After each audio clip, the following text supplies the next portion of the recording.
Good afternoon. My name is Jerry Scarborough, sometimes known as Uncle Jerry. Today, I wanted to talk to you about politics and politicians. You know, never in my life or on my bucket list of life did I want to be a stinking politician. We think of them as greasy, slimy people, and after they get in office, suddenly their bank account grows very large. It gets worse as you go into Annapolis and certainly in Washington, D.C. They're not all like that. You've got Wayne Norman, Senator Wayne Norman, you've got Teresa Raleigh, Bob Casserly, our governor, lieutenant governor. They're really good people and are watching out for us. So why am I talking about politics? Well, I was reading the Aegis newspaper a while back. In fact, it was about this time last year. And as I was reading it, it said the Harford County Council gave themselves an 18% raise. 18%. You know, I own a company. I've never given myself an 18% raise. It made my ears perk up. So there was also a video out, and the video showed the very moment that the county council was giving themselves a raise. They looked like ostriches to me. All their heads were way down, and as they voted, they went, aye, aye, aye. But my boy, Councilman Mike Perrone, he sits all the way on the left.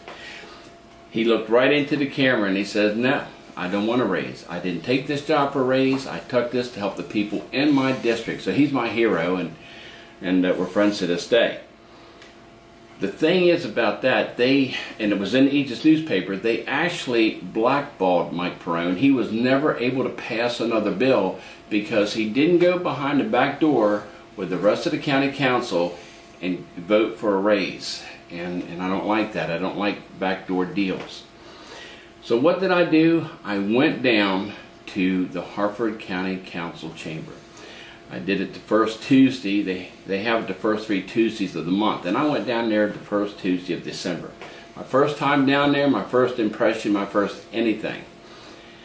And when I did, I saw the people that I know. I saw Chad Schroeds and Captain Jim and all of them like that. And Chad Schroeds walked up to me. He goes, "Hey Jerry, how you doing?" I said, "Real good, Chad." He said, What are you doing down here?" I said, "Well, Chad, I read about you in the newspaper and I saw this video." Oh, I said, "Yeah." So I'm walking around greeting everybody, and then Captain Jim came up to me, and Captain Jim said, "Well, Jerry, what are you doing here?" I said, "Well, Captain," I said, "I'm just down here. I'm thinking about I might run for county council." He goes, "Oh, in which district would you be running in?" I said, "I'm thinking about District D." He says, "Well, what would Chad do?" I have absolutely no idea. I need drivers. Maybe he could drive a septic truck for me, but I have absolutely no answer what Chad's going to do. You got to understand the politics, how it works down there, so I'm going to lay it out for you. Years ago, we had David Craig for our Harford County executive, and we had Billy Boniface, who was the Harford County Council president. So Billy says, "Look, what we need is a raise for the Harford County executive." And the people go, no, not Dave. He said, "No, it's not for Dave." He said, "It's going to be for the next incoming county executive." So there was a vote. I voted, you voted, and we voted for Barry Glassman, a great guy. He's my neighbor, he's my buddy, my friend, and I supported him, and I'll vote for him again. But it was Barry Glassman that got elected to Harford as a Harford County executive. So Barry goes down to his office down at the county building, and he sits in that big old chair. Well, any chair is big to Barry, so small. A high chair would be big to Barry Glassman. He's so small, but he's sitting in that big chair, and in comes Billy Boniface. So Billy says, how do you like it down here? He said, "I like it real good, and thanks for that tens of thousands of dollars raise you got me. I really appreciate that." He said, "You know, why don't you run all of Harford County government for me, and I'll go ahead and do the politicking. And instead of you making $37,000 a year as a county council president, I'll pay you $137,000 a year." Yes, he did. Billy Boniface got a $100,000 raise. It's kind of like you scratch my back and I'll scratch yours. And it's like prostitution that's been going on for years. Are we mad at him? No. It's just politics. When I was down at the county council, and once I got seated in, I sat right behind Billy Boniface. Second row back center, because I wanted to hear and see what's going on. And Billy came in, introduced himself, and eventually we started the day, and he opened his book.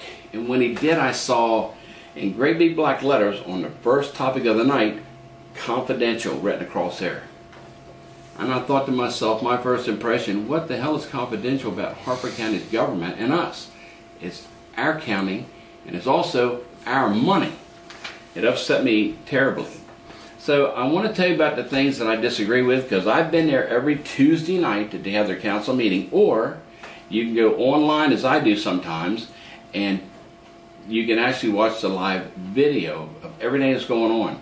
And you know, since last year I've talked to a lot of people, and it's amazing how people don't know who our Harford County Council is, what they do, or anything else about the government. And you really need to know, because there's so much important stuff going on down there, as I've learned in the past year. So I live near Route 1 and 136, and right around the corner from me I have the Glencoe Furniture Store. Now, it's been there for years, and you and I, we just bought that. It appraised at $450,000, but you and I paid $850,000 for that really old building. I would rather have made it a bowling alley or something like that. But we bought it. And right now as we speak, they're doing hundreds of thousands of dollars renovation, because it's going to be our new ag center. We have 70 acres attached to that. We didn't need that property. And listen, this is just you and me. This is me from the outside looking in. I'm just a businessman and I'm a worker. I work Monday through Friday just like you. But I would have kept the 70 acres that we had and put a new building on there instead of taking an old building and trying to make it brand new. We got to stop there when you talk about appraisals and what we paid for it. And we got to go fast forward to actually just a couple weeks ago. You and I own property in the town of Bel Air. I know one property that went for $1 million.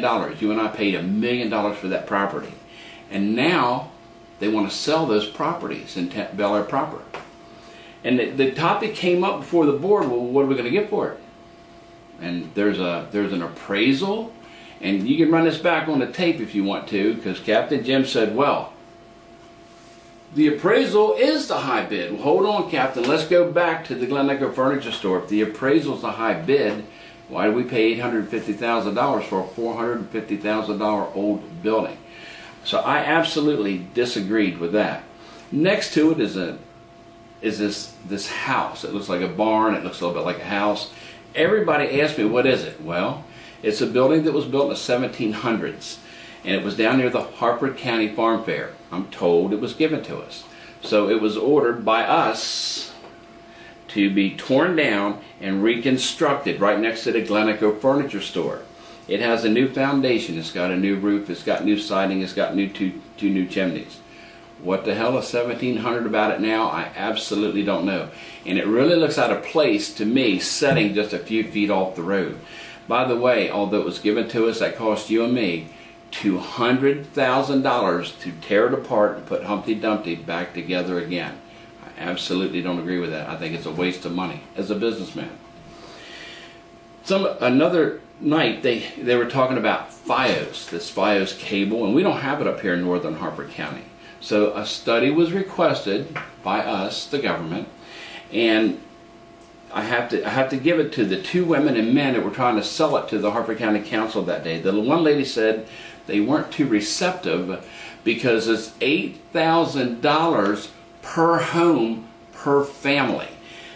There's no way. You could have got a bunch of Boy Scouts that made phone calls up in northern Harford County and pretty well figured out that we do not want that.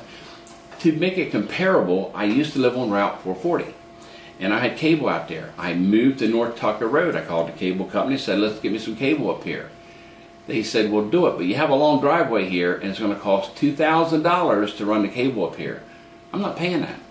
In fact, I went with satellite until years later, two guys came up and they said, we're going to run free cable for you, and we'll even install it for free. You just got to pay the monthly bill. Now I have cable up here and I'm paying a monthly bill. But if you own a company, as FiOS does, FiOS should have to put all those lines out. We're not paying for that. My boy, Councilman Mike Perrone, he had one question to those FiOS people. He said, what did the study cost? $47,000 for a study. We pissed away $47,000, or they did, of our money. Absolutely, I don't agree with that in any way.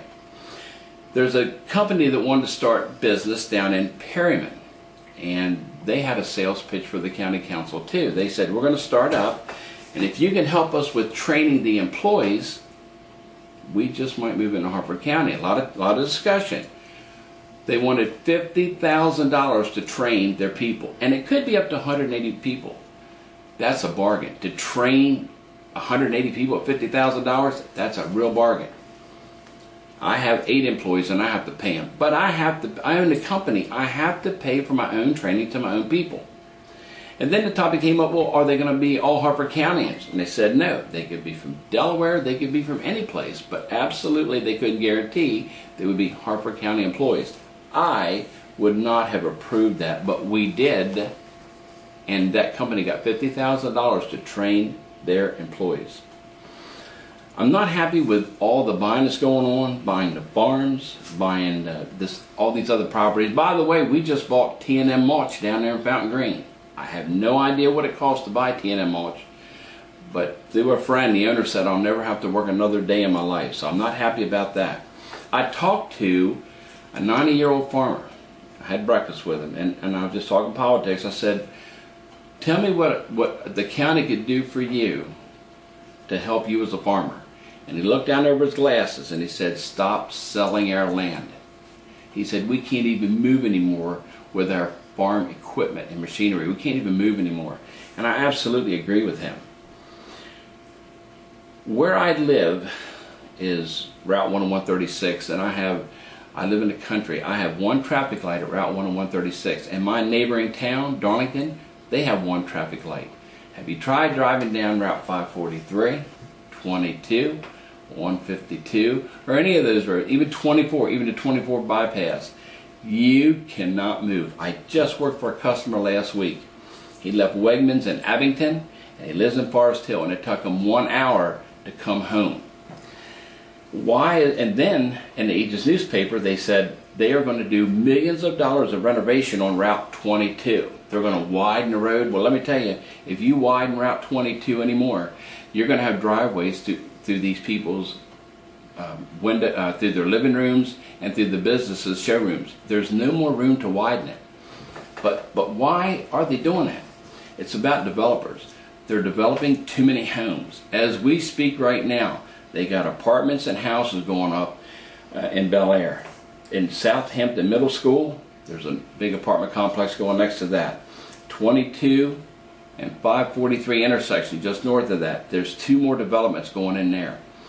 Next to the elementary school in Southampton Middle School, there's another development going there. They're going everywhere, and another one, Ring Factory Road, they're actually putting apartments and houses down in there. You know, you can only put so many sardines in a can. With or without mustard, only so many is going to fit into it. But it's going to cost us money. I saw a friend of mine just a couple weeks ago, and I said, look, I'm running for Harford County Council. And he said, oh man, I got you. I said, where are you going to be? I said, District D. He said, oh, wait a minute, man, wait a minute. That's Chad Schroed's district. I said, yes, it is. He said, man, I got to tell you, Chad did me a big favor, man. He said, they just did their zoning. I got 6 property rights on my property, and I'm going to sell those. We don't need 6 more houses in Harford County. We really don't. We can't move. And it's going to cost us a fortune as we continue to build. And not all the people moving into Harford County are the real nice neighbors that you want to have. They're going to need more deputy sheriffs. You're going to need more ambulances. By the way, the town of Bel Air, they have 7 ambulances right now. They can't even keep up with 7 just during a regular day. This is without any kind of catastrophe coming.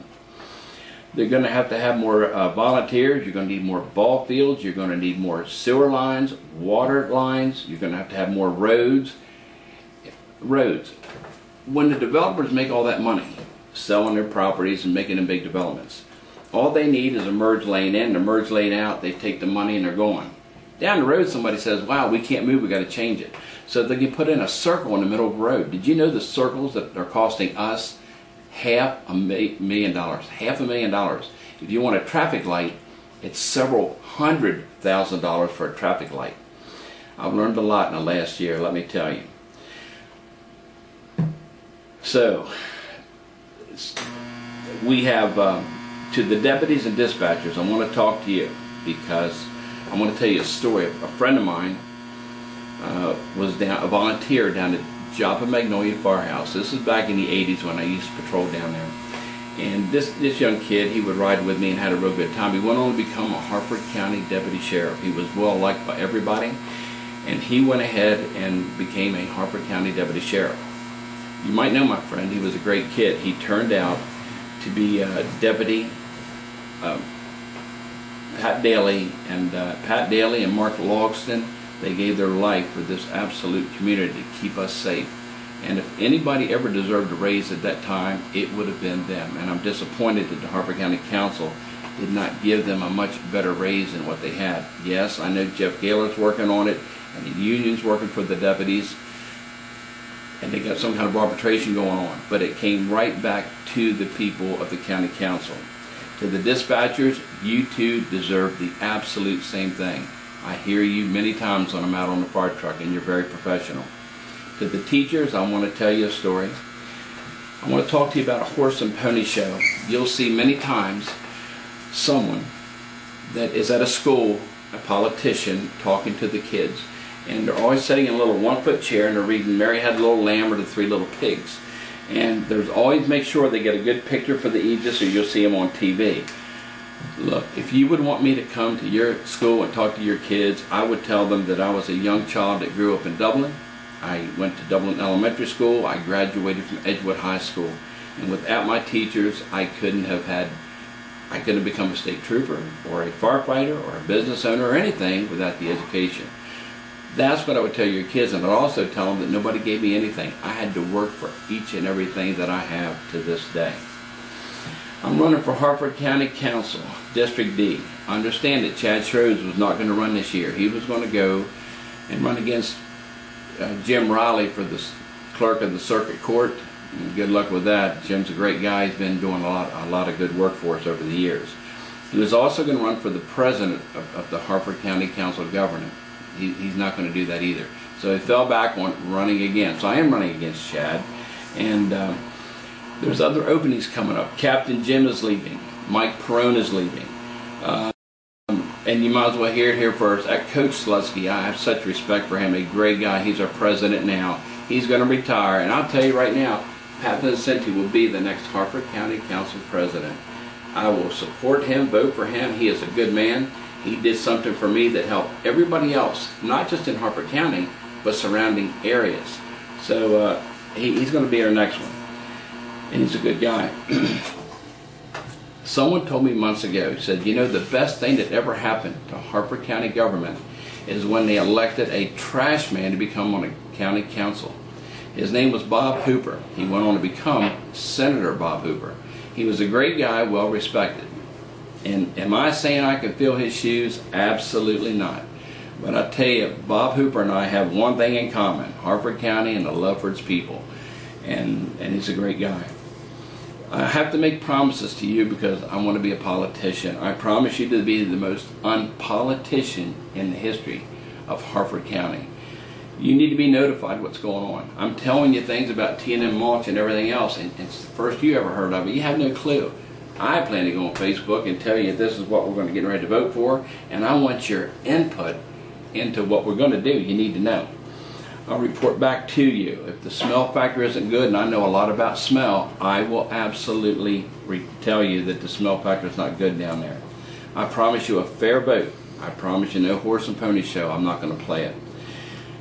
And I also will help other people in other districts. Now I'm told it's going to cost $40,000 to $50,000 to become a Harford County councilman, and I think it's about what it pays, about $40,000. I'm not exactly sure because I'm not doing this for the money. I don't need it. But I like to prove something different. I'm all about telling you that we want to do this for less money. I don't want to invest all this money. It doesn't make sense. So I hope to prove that we can do this without a horse and pony show. I'm not going to be on the road standing on top of my septic truck waving at people. This is the first word I'm putting it out that I'm running for it. It's official. I am running for District D. It comes from northern Havertide all the way up to Whitehall. There'll be another video in the near future, and I'm absolutely going to need help. It's me. I have nobody else helping me. If you want to help me, get a hold of me on Facebook.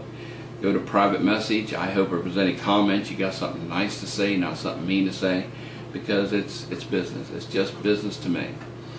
With that said, there'll be a gathering in the near future, and we're going to have some funds to make this work. So Those are my promises to you. I'm just a business person. I'm going to try to become Harford County Councilman for District D, and I thank you very much for listening to me. Have a blessed day.